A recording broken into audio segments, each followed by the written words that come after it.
যথাযোগ্য ধর্মীয় আবেগ ও ভাবগাম্ভীর্যের মধ্য দিয়ে নারায়ণগঞ্জে পালিত হয়েছে পবিত্র শবে বরাত।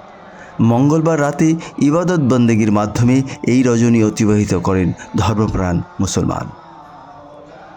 বিশেষ মর্যাদার এই রাতে ধর্মপ্রাণ মুসল্লিরা মসজিদে মসজিদে ইবাদত, জিকির আশকার, কোরআন তেলাওয়াত এবং নফল নামাজ আদায় করেন। একই সঙ্গে একে অপরের কল্যাণ ও মৃত পরিজনের আত্মার মাগফিরাত কামনা করে বিশেষ দোয়া ও মোনাজাত করা হয়। মঙ্গলবার দিবাগত রাত 12:01 লক্ষাধিক মুসল্লির উপস্থিতিতে নারায়ণগঞ্জ সিটি কর্পোরেশনের 24 নং ওয়ার্ডের বাগি জান্নাত নবীগঞ্জ কবরস্থানে বিশেষ মোনাজাত অনুষ্ঠিত হয়।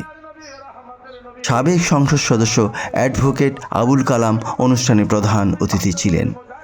মাওলানা বদরুল আলম আল কাদরি ও মাওলানা রবিউল আউয়াল মোনাজাত পরিচালনা করেন। এছাড়া বিভিন্ন মসজিদে ওয়াজ মাহফিল ও মিলাদের আয়োজন করা হয়। মুসল্লিরা রাতভর মহান আল্লাহর দরবারে নিজের গুনাহ মাফ এবং সুন্দর ও শান্তিময় জীবনের প্রত্যাশা করেন। মুসল্লিরা জানান, শবে বরাতের এই রাত মুসলিম সম্প্রদায়ের কাছে অত্যন্ত বরকতময়। প্রচলিত বিশ্বাস অনুযায়ী এই রাতে মহান আল্লাহ তাআলা বান্দার ভাগ্য নির্ধারণ করেন এবং তাদের দোয়া কবুল করেন।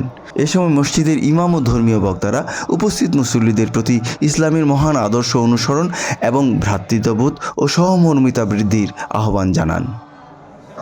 আতাউর রহমান, নারায়ণগঞ্জ।